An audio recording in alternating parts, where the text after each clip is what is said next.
this MFA program.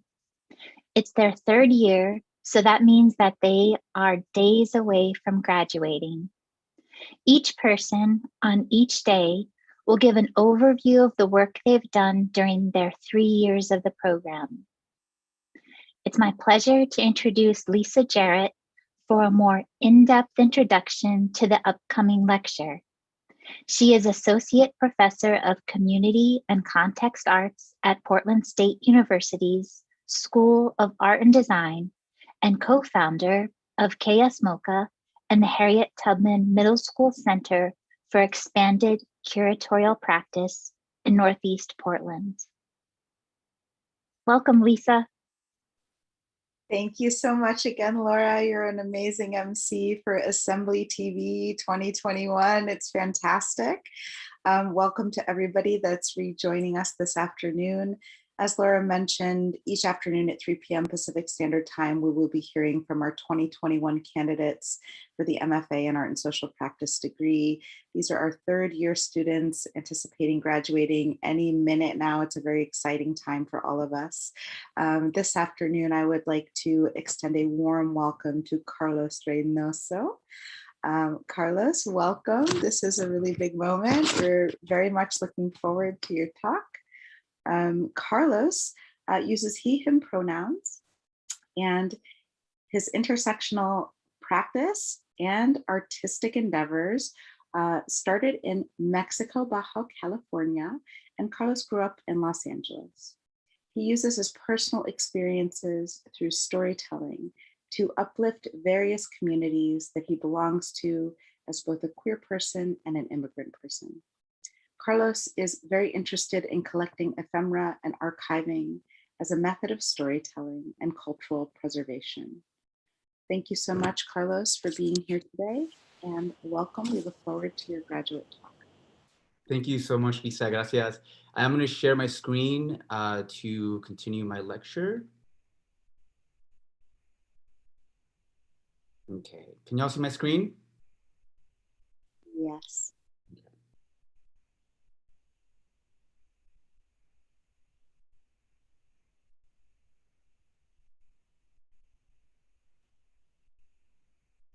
All right. Thank you so much, Lisa, for that introduction. Like Lisa said, mi nombre es Carlos. Thank you for being here and taking time to be a part of my graduate lecture. I am a little nervous, so I just want to put that out there to share my humanity. I'm going to take you on a little journey. Like Lisa said in my introduction, I am a storyteller, and we're going to be going through a story of 3 capítulos, 3 chapters, to kind of give you insight on my origins as who I am as a person and as an artist. And also I'm going to be talking to y'all about what I've been up to the last 3 years in the Art and Social Practice program. I do need to make a disclaimer. My work, the last capítulo, chapter 3, there is graphic content, nudity, and of queer gay sexuality. So I'm putting that out there. If there is kids in the audience or people if that content may make it, or if they're sensitive to that content, this is a disclaimer or warning. I will also, when we get to capítulo 3, I will again give you a content warning. So these capítulos tap into my intersectional identities, and by intersectional I mean in the context of oppression. The primer capítulo is La Familia de Payasos. So I'm going to be sharing with y'all my early origins as a brown immigrant person, and I'm going to take y'all on a little trip with my family, who were the earliest inspiration for me as an artist.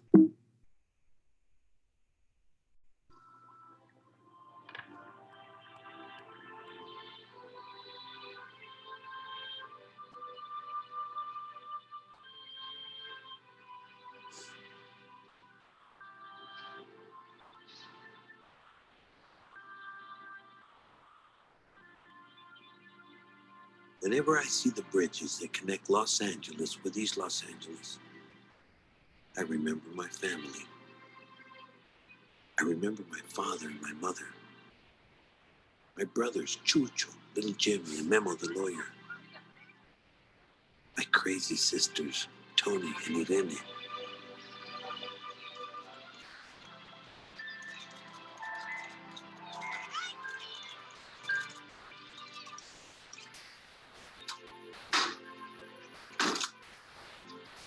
This is a clip from, and I get emotional watching this, but this is a clip from the film Mi Familia from 1995. And I felt that this clip really kind of frames and gives an introduction to show y'all where I'm from. I grew up in Southern California and spent a lot of time in East LA where my grandma lived, and my family lives there even now. And I really wanted to frame, to show this clip, to really frame and show y'all a representation of where I come from. My family, we're a group of payasos. My great grandmother was a circus performer, and she would travel up and down the Baja California Peninsula and Sonora as a circus performer in a troupe with her family.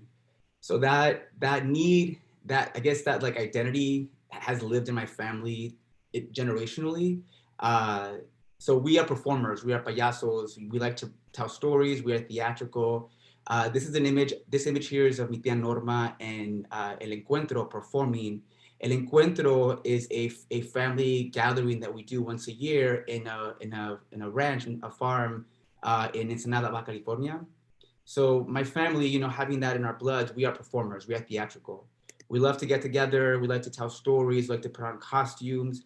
This image is of my mother performing.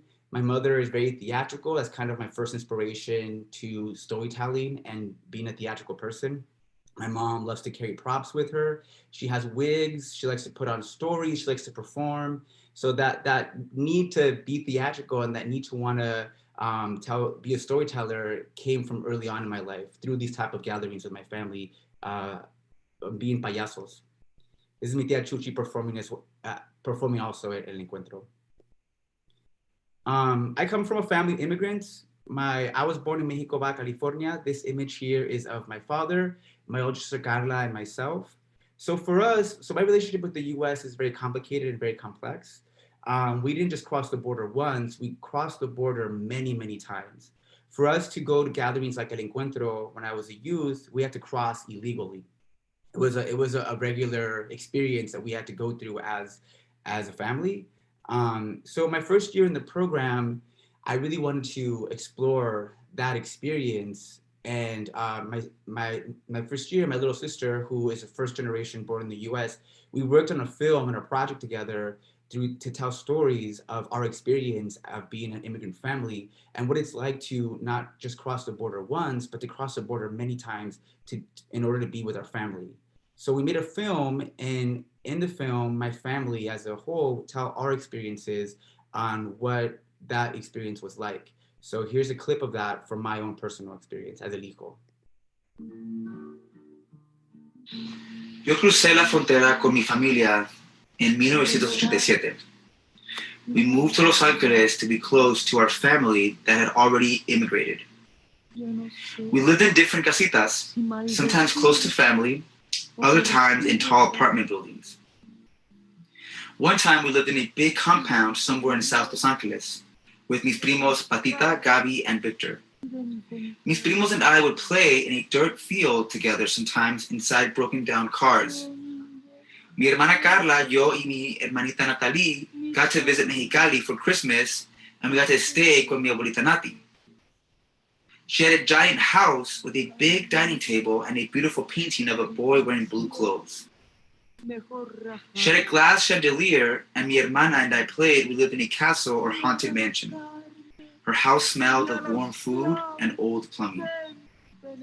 Christmas was dusty because we set all kinds of things on fire in a huge dirt lot by mi abuelita's house. We lit fireworks, then trash, and ran around chasing cats under cars. When mi hermana and I found our gifts from Santa in the trunk of our car before Nochebuena, mi padre told us it was because we were extra good that year. We ate pozole, tamales, tacos de carne asada, and drank tall glass bottles of Coca-Cola that tasted extra good in Mexicali. The nights were cold, dry, and dusty. On our way back to our casita in Los Angeles, mi papá would tell us he was going to drop me, mi mamá, and mi hermana Carla at the frontera so we could walk through because only mi hermanita y mi padre could drive through with their American passports. Mi madre and I and mi hermana Carla would pretend we were going shopping for the day in Calexico on the US side. Mi padre would then meet us at the church's chicken en el otro lado in Calexico. We would eat pollo, use the restroom, and off we went to our casita in Los Angeles. Como un adulto, I realized that during those visits in the early 1990s, if mi madre, yo, y mi hermana Carla didn't make it across, mi padre wouldn't know for a while. Maybe unos horas, or a day or two, depending on how long we could have been detained. Como un niño, mis padres never let me really understand how difficult crossing la frontera could be, so we wouldn't be scared. Like I mentioned early on, my relationship with the US is very complicated, it's very complex. When I was a kid, as a youth, during those times, I didn't really understand the difficulties of immigration and what the dangers of crossing the border repeatedly to be with a family. I didn't really understand what was really happening around me. For me, you know, being in the border of Mexicali and going into Calexico and to the US side, I was very distracted by the vending, by the beautiful vendors that are in those areas. For those that have visited bordering cities that border the US from Mexico, there's a lot of energy there, there's a lot of pulse, there's a lot of vendors. For me as a child, I took comfort in those vendors. The colors, the textiles, the textures, the ceramics, the dolls, the sculptures. For me, that was a distraction and it kept me safe from what we were about to experience. You know, crossing the border, the uncertainties, the difficulties, not really understanding that vending became something that kept me safe and that I really loved to be immersed in. There's also food. So in this space, you know, in the border, you have these goods, you also have food, you have barbacoa, raspados, churros, tacos of all kinds of different types of, you know, carnes and meats, and the smells and the energy in the pulse is very magical and very powerful and just this incredible thing that you to witness and be around. So from those early memories, I became very fascinated by street food. Loved street food, the smell, the energy, the experience of it. And that love continued to, you know, my experience growing up in Los Angeles and spending time in East LA. The postres, the pan dulce, like just the street food in general, you know, I have this love and passion for it, you know, and especially in areas like East LA.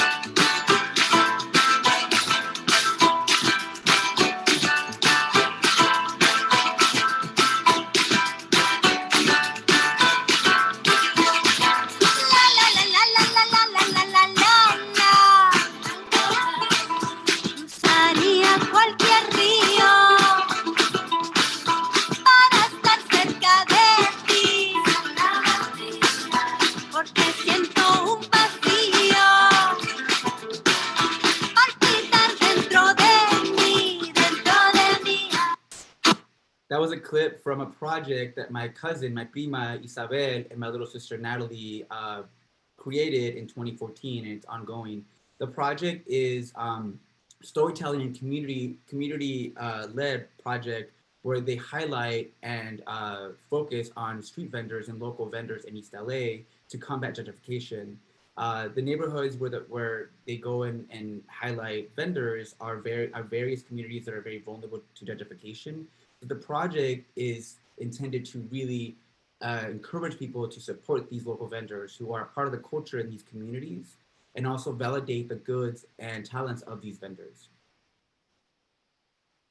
Capítulo 2, Jotería y los tacones. In 2015, my partner, Aber Bañuelos, and I moved to Portland, Oregon. And it was a huge culture shock for us to make that move. Both of us had never left Southern California. We lived in Los Angeles, you know, all of our lives. So we only knew that bubble of the cultural richness of Los Angeles. Moving to Portland, Oregon, not really knowing the history of Portland, and moving to one of the widest cities in the country was a culture shock for us. So we kind of found ourselves being like not belonging, and we're kind of struggling to find ourselves and find belonging for ourselves in a new city. Let your feet stomp. Let your feet stomp. Let your feet stomp. Let your feet stomp. Let your feet stomp. Let your feet stomp. What's on the right? Let your feet stomp. What's on the left? Let your feet stomp. Punks in the back, let your feet stomp. Punks in the back, let your feet stomp. What's on the right? Let your feet stomp. What's on the left? Let your feet stomp. Punks in the back, punks in the back, punks in the back. Come on in the trap to wire.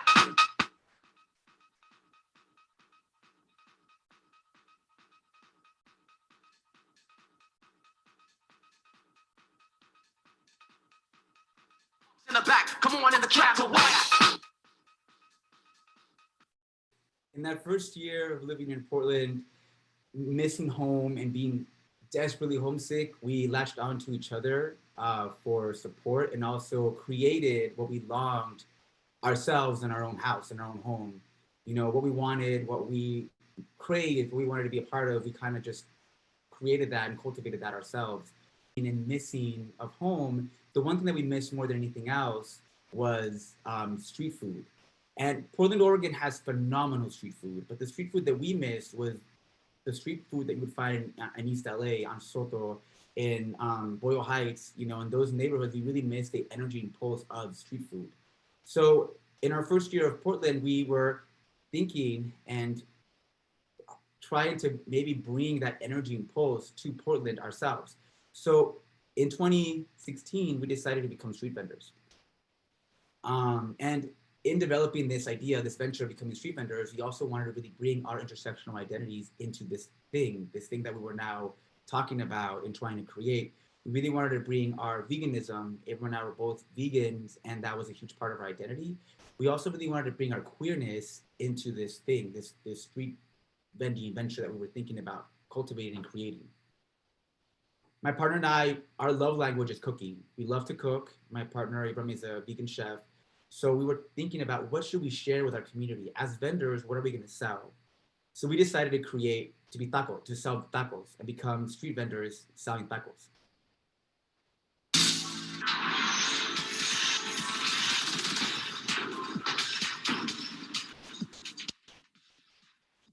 Hoy en Primer Impacto, Mis Tacones tiene un anuncio. Con mucho orgullo y mucha emoción, Mis Tacones is proud to announce that we will be at Paica's TBA Festival this year. Mis Tacones will be there Septiembre 6, 10 12 y 14. See you there, amores. Y ahora, Walter. In developing Mis Tacones, we chose to call it Mis Tacones because Mis Tacones is a play on words. Like I mentioned, we really wanted to bring our queerness into this project. So Mis Tacones means my high heels, or my big taco, my tacos in Spanish. So we really wanted to have the play on words, you know, tongue in cheek. And it was very important for us to also have Walter Mercado, this larger than life, iconic pop culture legend in the Latinx community, to be this representation of our project of Mis Tacones. For those who don't know me, who Walter Mercado was, that he passed away a year ago. Walter Mercado was an astrologer and is legendary in the Latinx communities. In a traditional Latinx home anywhere in the world, when Walter Mercado did his segments, normally on Primer Impacto or Spanish-speaking news programs, when he would give his astrology segment, the entire home would be silenced. He demanded so much respect, and people would shush each other to hear Walter speak. And for Abram and I, growing up in very traditional, cisgendered households where being gay, being queer, being non-binary was not at times a safe place to be that, Walter Mercado, who was very unapologetically queer, super flamboyant, unapologetically, you know, queer, gay, to demand that much respect gave us hope as kids. So we really wanted to use this pop culture legend reference in how we talked about and marketed Mis Tacones as a project. In the early years of becoming street vendors, we said yes to all gigs. We did gigs anywhere. We did gigs at queer dance parties. We did gigs out in the community, like traditional taco vendors out in the sidewalk. Pretty much anyone that would allow us to take up space, we showed up. In 2017, we got the we got the privilege and honor to get to take on this residency at the Portland Vegan Strip Mall in Northeast Portland on Stark. So we were allowed to vend in their parking lot once and sometimes twice a week from the summer months of June to September. And we were allowed to take up space there for 2 years, from 2017 to 2018. Here's an action shot from a queer dance party we did in the first year of vending.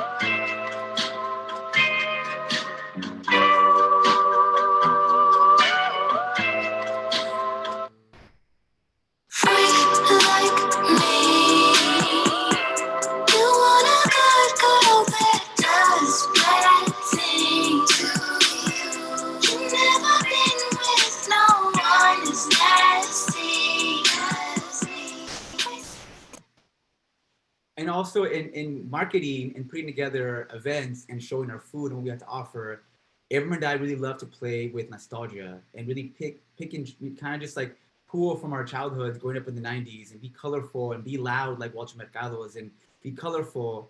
And also our menu began to expand over the years, you know, in being street vendors.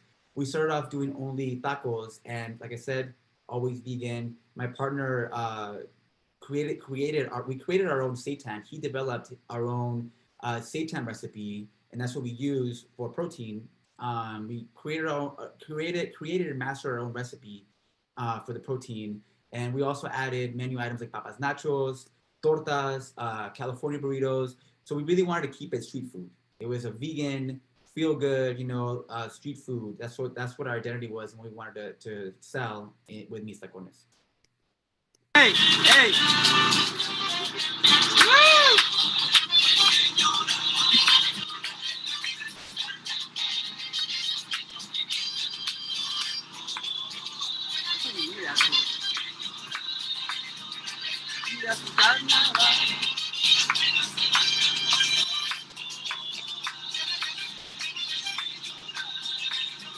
It's you.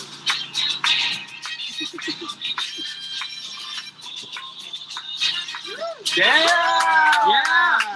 This is what y'all are missing. Y'all need to come and get some tacos and get your groove on. One thing that's also a huge vision and goal for Abram and I was we were desperate to want to find community to belong to. So for us, cultivating space for brown people was a big part of Mis Tacones. And it's also worth mentioning that the Vegan Mini Strip Mall, the location where it is in Northeast Portland, is a very heavily gentrified area of Portland. So for us to be able to take up space, you know, during our residency from 2017 to 2018, be able to take up space there for 7-8 hours, you know, on a Saturday and allow other working class brown people to come in and dance and have space for us was very powerful. And that's what we had envisioned for Mis Tacones. In these images here to the left is a family that has been supporting Mis Tacones from the very beginning to now. We've catered baby showers for them. We've seen their family grow and they follow us wherever we pop up, they come up to support. To the right is a DACA fundraising we did for DACA individual recipients in 2018. We've added many changes seasonally. In the winter, we offer pozole that's gluten-free. In 2018, an alumni of the program, Spencer, curated a food-based project at Portland Institute of Contemporary Art at their Time-Based Arts Festival. This particular curated project was we partnered up with another intersectional plant-based business project called Mija Mija, and we were given space to sell our food at the Time-Based Arts Festival to the audience and artists of the festival. And we were also given the opportunity to share our stories and talk about our identities and our relationships to food and our businesses and also our food-based projects in a panel discussion at the festival. Here's an image from the festival. Here are some action shots of us out in the community. To the left is us at is me vending at the Food Fight parking lot in Halsey. Food Fight is an all-vegan grocery store here in Portland, Oregon, and the owners, Emiko and Chad, were huge supporters, are huge supporters of us, and allowed us space to vend and put on events. To the right is Abram at the Time-Based Arts Festival. Here's another image of us at the Time-Based Arts Festival in 2018. Rápidamente. Que comience la fiesta. Mesa, mesa, mesa que más aplauda, mesa que más aplauda, mesa que más aplauda, le mando, le mando, le mando a la niña. Mesa que más aplauda, sí, mesa que más aplauda, no, mesa que más aplauda, le mando, le mando, le mando a la niña. Sa, yakuza, yakuza, sa, yakuza, yakuza, sa, yakuza, yakuza, sa, yakuza, yakuza. Tú me aplaudes, que tú me aplaudes, tú me aplaudes, que tú me aplaudes, yakuza, yakuza, yakuza, yakuza, yakuza, yakuza, tú me aplaudes, ¿qué tenemos? For Abram, it was very important for us to use our platform also to help and give visibility to other intersectional, queer, brown businesses. The clip that I just showed was a clip from an event that we put on called the Queer Swap Meet. This particular event was just that. We reached out to the community and said, if you have a business, we want to put together this swap meet to use our platform to allow y'all to get visibility. For us, Mis Tacones was also a project that helped other business owners like us, to use our resources to help each other out as opposed to compete with each other. We really wanted to be, use community partnerships to really help us grow together and use the resources that we had access to help us grow as small, business owners. In 2020, we put on our first sit-down dinner event. We partnered up with other local businesses in Portland. We partnered up with Ice Queen, a vegan paleteria here in Portland owned by a Native American business owner, and Bio's Bakery, a Latinx vegan panaderia here in Portland. And for this particular event, I took a lot of inspiration from an artist that I had become very fascinated with my first year in the program, Guadalupe Rosales. Guadalupe Rosales' work is archive-based, and with one particular project, Map Points, she archives a subculture from the 90s in Los Angeles from a house party subculture. I was so fascinated by her work that I really used inspiration for this particular marketing for this event.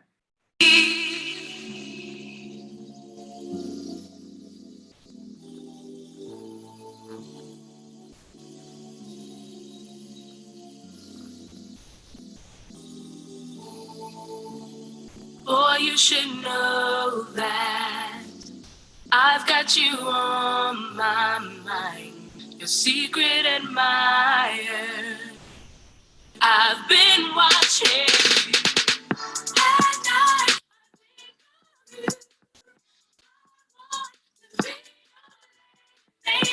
Your game is on, give me a call, boo.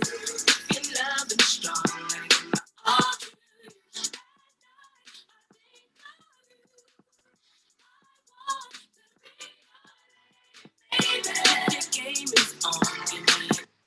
For this event, it was a Valentine's Day themed dinner, Para los Enamorados, it was called.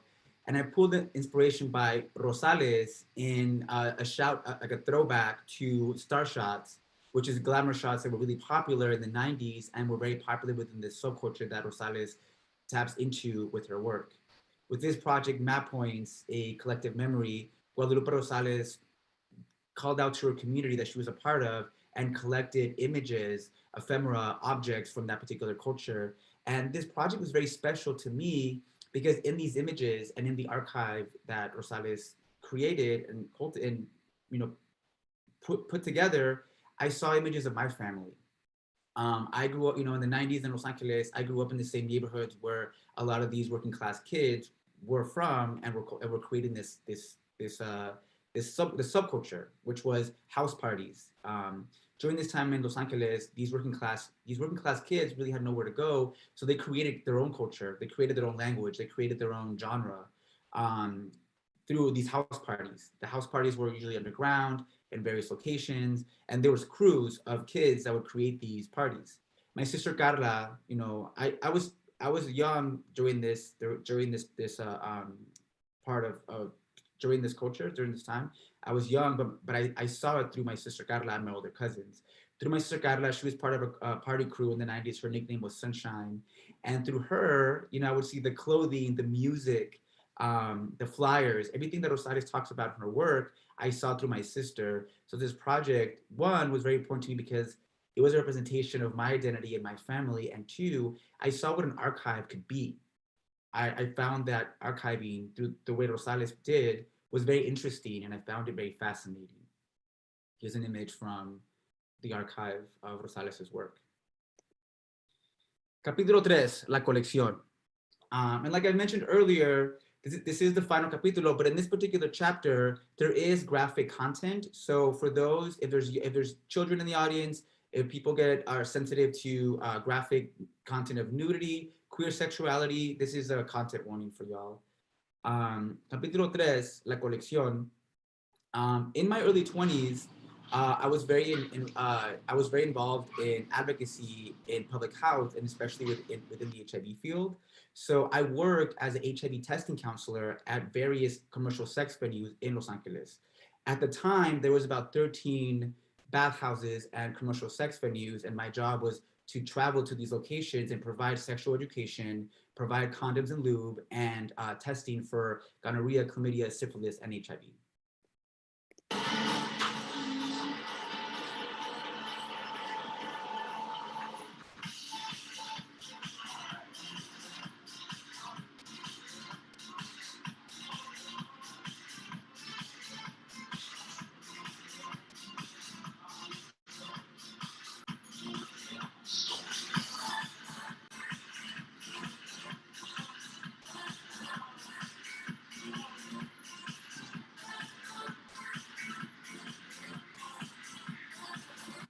So during that time, I spent most of an actual shift, me going to these spaces to test. I spent most of my time in small little offices.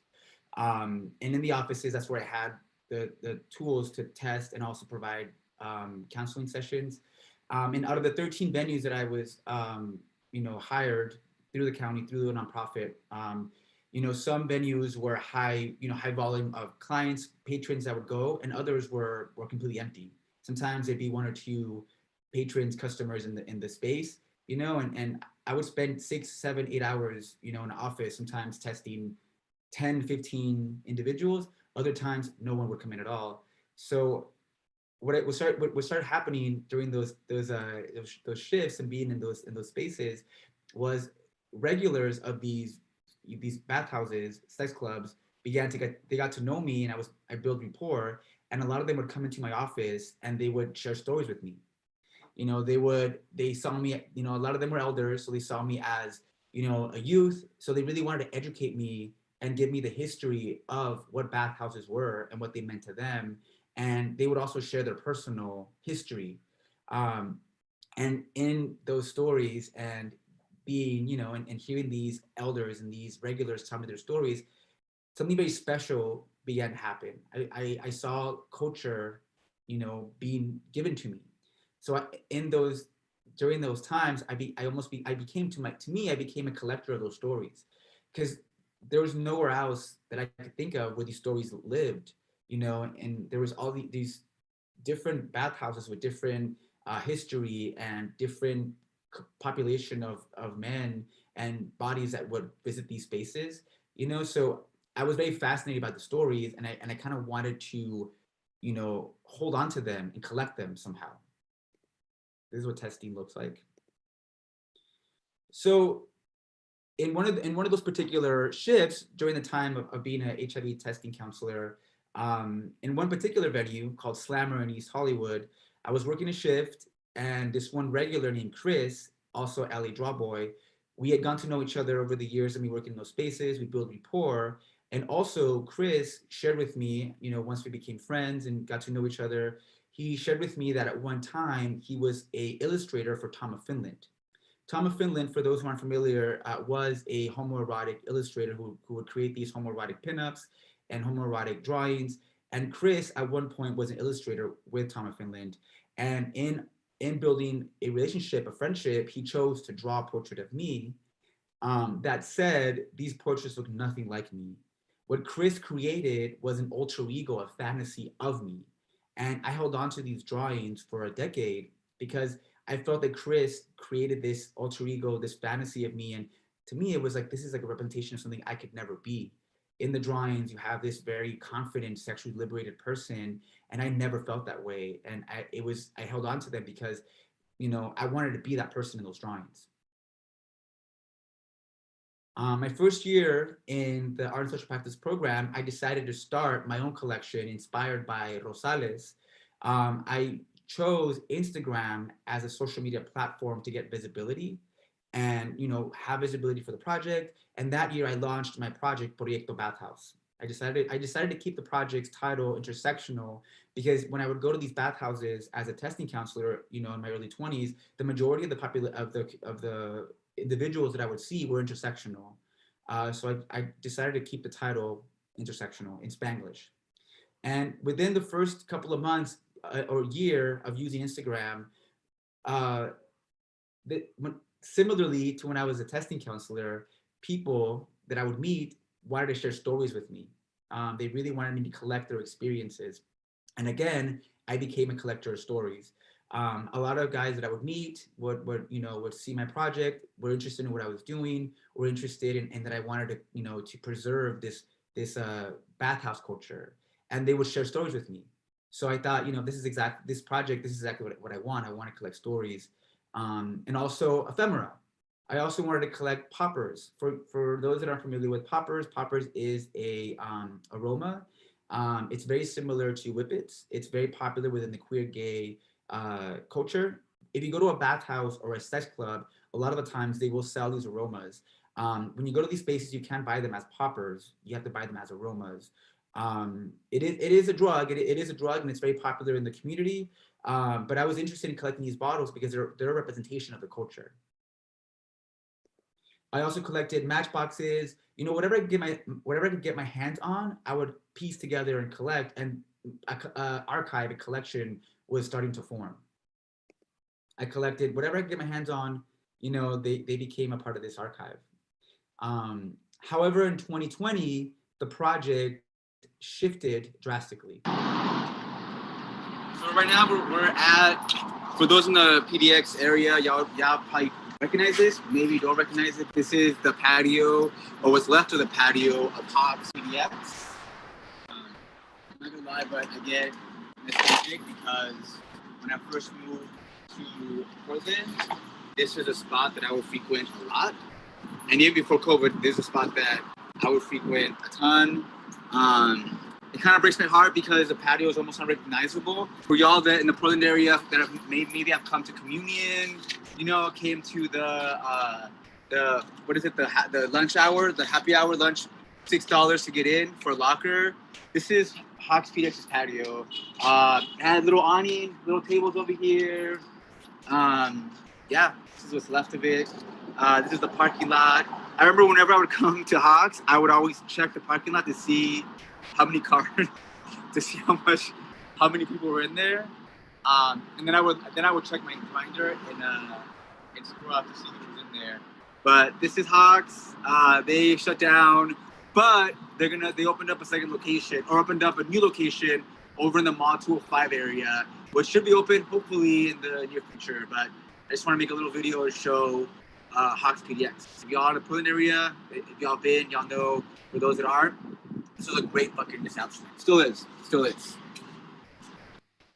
So in 2020, COVID happened, and the project shifted from being like a celebration of piecing together these ephemeras, these images, these stories from places that were still available and accessible, to these spaces being completely shut down almost overnight. So the project went from like a celebration to literally mourning. And so two things happened in 2020. One, COVID, went from that to mourning. And I also switched the platform of the project from Instagram, where I had faced a lot of censorship, and I had 3 different accounts deactivated due to censorship. And I switched the project over to Twitter. Twitter is not as aggressive with censorship, and with the platform Twitter, the project took shape and evolved and became something completely different. And actually the project reached a very high point. Through mourning the loss of these spaces, I met various different project participants. One in particular who is very special and became a huge participant in adding archival material was Alberto Ayala. Alberto Ayala is from Los Angeles, and he shared with me a giant archive of images that he had taken and held for 20 years. One particular archive that he shared with me was images that he took in 2008 from Midtown Spa. Midtown Spa is a bathhouse in Los Angeles, and he shared with me these images and of that space. But these images were very interesting because they are a very organic snapshot of what happens inside these spaces. Midtown Spa is a really interesting spa because the majority of the patrons that go there are men of color. Some of them are closeted, some of them are immigrants. For them, that space is the only space they get to be themselves and to be safe and to explore their sexuality. And I felt that Ayala's pictures really captured that, right? Like it didn't, for some bathhouses may be fetishized, or the representation of cisgendered white men, and that's not the case, especially in some of the bathhouses and sex clubs that I was not only a part of as a patron, but was hoping to collect as an archive. Like I said, a lot of these men would go to these places. These are the only places where these men felt safe to explore their sexuality. Nowhere else can they go and be free and be themselves. And sex was became a liberation for them. And they knew that in places like Midtown, they wouldn't be judged, they wouldn't be unsafe, they wouldn't be, made to feel shame or guilt. It was a place where they could be themselves and be around other men similar to them who are closeted, who are, have these various layers of their identities. And I related these images because I saw myself in those men, because when I went to Midtown as a youth, I was closeted and I'm an immigrant. So there's a representation that I felt that Ayala really captured with these images. Another thing that Ayala captured was just comfort. These men look like they're in a place where they're safe, they're calm, they can really explore their identities in a safe environment. Other images that were given to me in Twitter during that time were, there was a lot of guys that were, through mourning and loss of these commercial sex venues, they began to recreate them in their own private homes. So I began to collect an archive of self-made sex venues. Some of these guys would create glory holes in their apartments or in their houses. So these guys would share, this is my glory hole that I made in my garage because there's no outlet for me anymore. So I made this myself. So I began to get these collection of images of self-made glory holes that people made in their homes. So coming to my final year in the Art and Social Practice program, I needed to make a publication in order to graduate. And yes, this was a requirement for graduation, but a part of me really wanted to kind of piece all this research that I had done for almost 3 years I was thinking to myself, what is the best thing to showcase this research, these images, these stories, this ephemera, and I had so many issues with censorship through social media platforms that I decided that I wanted complete control over what I shared with my community and the community that I cultivated through Break the Bathhouse. So I decided to self-publish zines, to showcase stories, to showcase the images, and through my community, through Twitter, and my personal Instagram, to distribute them to my community. The first issue that I did was a contextualized version of it. The contextualized version really breaks down the project, why this project is important to me, why these spaces are important to me. And I also highlight K-Light, a bathhouse in downtown LA near the Skid Row community, and is arguably one of the oldest bathhouses in the country. K-Light shut down a year ago. So the contextualized version, this particular publication, really kind of contextualizes the project. So the later publications are issue 1 and issue 2. The later issues are more of a highlight of one individual from the project, from the community. I really wanted each each individual issue to really highlight and validate and uplift their story and their experiences in these spaces. In issue 1, it's my story, and I wanted to use my story as a template for future issues for participants to see, you know, like to see my narrative and see what I was hoping to cultivate with these publications. Issue 2 is of my partner Abram and their experiences, you know, in commercial sex venues in LA, and he talks about his narrative. So with these publications, I really wanted to uplift these voices and to really showcase one individual experience. It's also worth mentioning that this content is very sensitive because it's, you know, it's people's sexuality. It's a very sensitive, personal thing. So I created a consent form, you know, and I also, the way I communicate with project participants is I really want to protect them, and there's a huge importance around consent. So I allowed participants to share either anonymously, create an alias, or if they wanted to, if they were comfortable with sharing their face and their name, that's where the consent form comes in. Issue 3 is an alias issue. This particular issue, there's no images of this participant, and I wanted to make sure that these individuals, because this content is sensitive, I wanted them to feel protected, and I wanted them to know that, you know, there could be anonymity to what they're sharing, so they're protected. Issue 4 is Alberto Ayala's issue. This particular issue showcases more of his archive that he shared to the project. And also this issue has a conversation that we had in the summer of 2020, talking about the social infrastructures of Midtown Spa, the bathhouse in downtown Los Angeles, where the images that he took are from. The final issue that I did while in the project, these issues are ongoing. And as where I'm at now, there's actually 6, 7, and 8 will be released in the summer. But during my time in the program, I only did 5 issues. The 5th issue is Abadan. In this particular issue, I wanted to be how issue 6, 7, 8 will look like. This particular issue, I collaborated with 3 different artists. Adan, who's a writer from the Bay Area. Fabian, who's a photographer, also goes by Fotohoto, who took these images of Adan, and Angel, an illustrator, who drew an illustration of Adan. So in future issues, I really want to collaborate with a lot of queer, brown artists. This is my final slide. This is an image from the exhibition that's up now. For those that are in the Portland area, check it out. It's an amazing exhibition. It also has my cohort as well. But this is a snapshot from part of the archive that I have for the project.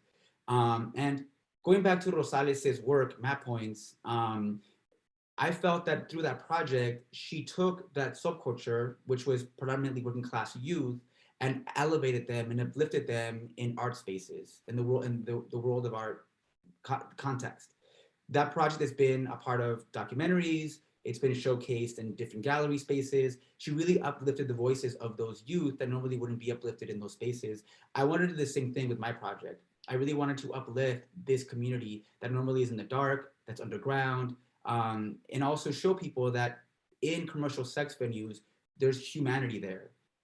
There's real people go there, you know, and whether I didn't want it to become fetishized, I really wanted there to be a sense of humanity in these spaces. So for me to have this work being shown in a gallery museum space, that's exactly what my goal was for the project. That's all I have. This is my final image. And I guess now I open it up to questions.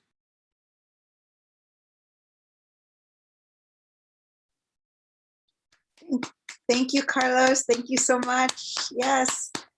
I'm just going to do a quick time check with Laura. How much time do we have for questions? We have about 5 to 10 minutes. Cool. Okay, fantastic. Laura, I have to use the restroom really fast. I am so sorry. I'm gonna Do it. I am so sorry. That's great. So while Carlos is stepping away for a moment, we have some time to gather our thoughts, perhaps for questions.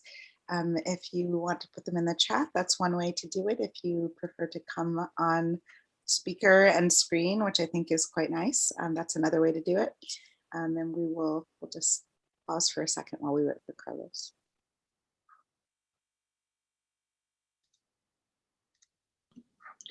Laura, do you want to maybe say what the next event is going to be while we're waiting?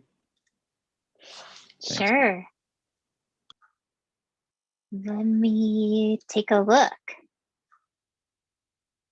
The next event.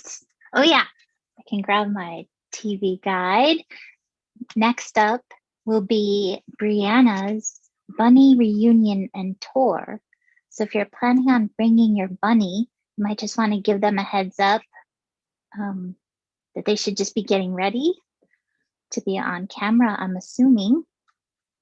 And then after Bree, we have Karen's event. Oh, Carlos, you're back.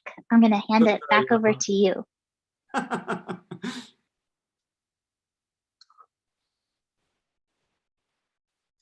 If anybody has questions for Carlos, you can unmute or put it in the chat. Yeah.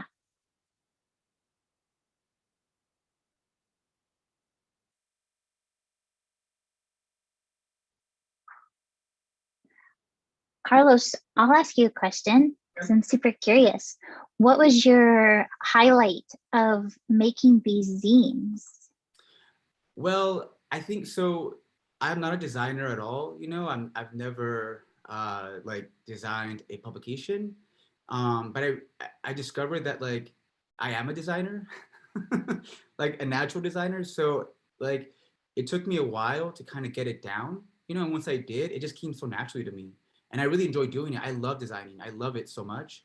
Like the first publication I made, you know, God, it was so hard. You know, I was so overwhelmed with the InDesign, like logistics. You know, it's very complex. It's very difficult. But once I got it down, you know, I could design like an issue within like 48 hours. It's so easy now, and it's so fun. Like I really enjoy doing it. So I guess to answer your question, the highlight is becoming a designer and actually like knowing that I have those skills, you know, and it's fun. I really enjoy doing it. I love, love, love designing these publications. I'm curious to follow on that. Have you been able to get copies of the issues to the participants? Yes. Alberto, and I'm wondering how they've reacted to them and what their thoughts have been. So I've given every single participant I've you know I've shipped out copies to them. Alberto is just so honored. You know, he's just, to him, you know, he never, but in creating these, it's almost like, to me, like Alberto was an artist, even though he doesn't think of himself as an artist. So I think that seeing his work, not when I sent him the image of the actual exhibition and then sent him the copies of the publication, it almost validated that he is an artist, because the images are amazing. So I guess seeing them, the images go from just being something that he held and, you know, he had in his private collection to actually being being used in the context of an art project, kind of really validated him as an artist. And he's almost like very humbled by that. You know, like Adan, who's a writer, was very honored to, you know, have his narrative be put in this publication. You know, so yeah, they're very, very just excited to be a part of it, which makes me happy because, like, you know, it's very hard for me to, you know, ask people to share their most vulnerable, intimate parts of their lives. You know, it's almost like a lot of people like are scared of being like, I don't want to show nudes of myself. Asking somebody to do that for me is tricky and hard, you know, but when they do and they see that it's done and in the context of an art project and not just whatever, you know, it's humbling to see people be proud and happy to be a part of it. I hope that answered the question. Yeah, thanks. Michael has a question for you. Carlos, you may have covered this. I didn't catch all of the pieces of this, but I was curious. I have other questions, but I think maybe you didn't cover this. I mostly see your activities on Instagram. What's it been like for you to slowly become, because I did hear that you mentioned that there was like this projection of you that you didn't feel like you could become in those images. Yeah. But I also have witnessed you become like a sex symbol in the past year. So what's tell me more. Well, I think, you know, like, it's interesting you asked that, Michael, because like, you know, like talking about sexuality, this project has caused me a lot of pain because, you know, I'm sharing my most personal information through the project. But I think that like in talking about these things in these type of settings has made me a lot more comfortable with my own sexuality and with me as in my identity. So in a way, like those drawings, like I see myself more now than ever before because I'm comfortable talking about these things. Like in the past, I was never comfortable talking about, you know, my identity and who I was. And sexuality is a huge part of our identities. It doesn't matter what your sexual orientation is, sexuality is a huge part of our lives. You know, so to talk about those openly and to choose this as my graduate project where I'm talking about it regularly has been extremely validating for me. And also just like made me comfortable with my own identity. Hey, Carlos. I got the chance to look at some of the publications recently at the exhibition, and I thought they were really amazing. And one of the things that I was really struck by was these stories of people entering into these bathhouse spaces for the first time, and like the tenderness and the not knowing or not being sure what was right or wrong to do in that space, or what was, you know, the freedoms there. And I was wondering if you could just talk a little bit about like choosing to include those first time moments and why you felt that was important. Yeah. Well, first of all, thank you. Yeah, you know, like I said in my last slide, I really wanted to bring humanity out of these spaces because I feel like a lot of people in the queer community and not the queer community, people just don't really understand bathhouses. You know, like they know what they are, we know what they are, but like there's so much humanity there, you know, and like as a youth, when you first go to these spaces, you know, like your mom and dad will sit you down and say, you know, this is how gay sexuality is. This is what you need to do.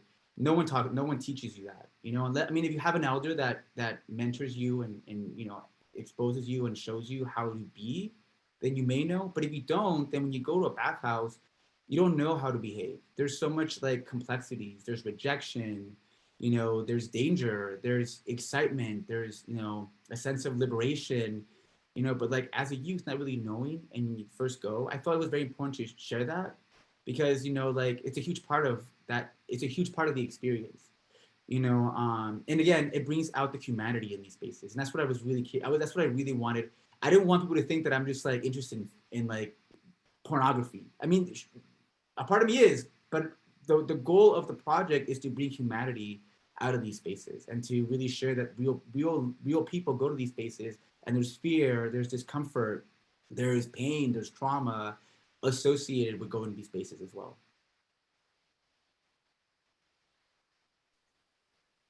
Any other questions for Carlos as we wrap up? I have a comment, just something that I've noticed just even through the projects you've talked about in our program. And this, you were talking about community and identity and like creating a space of like being able to be who you are. And I guess even just like from Mistacones and like thinking of this project, Projecto Bathhouse, and like you are doing that. You are creating a very human lens, especially within this bathhouse project. And then seeing, I don't know, there's just a lot there that I think you're building this community and allowing like breathing space and room to be their true identities. And I guess thinking about Mistacones too and connecting in that way where you came to Portland, Oregon, and you were looking for that, you like built that space, which I think is really cool. Oh, thank you. Yeah, I mean, yeah, I think that like, yeah, like build, yeah, thank you. I'm trying to like phrase it as if it was a question, give you an answer, but it was just a comment. Thank you so much for that. Well, thanks, Carlos. We'll go ahead and give you a big round of applause.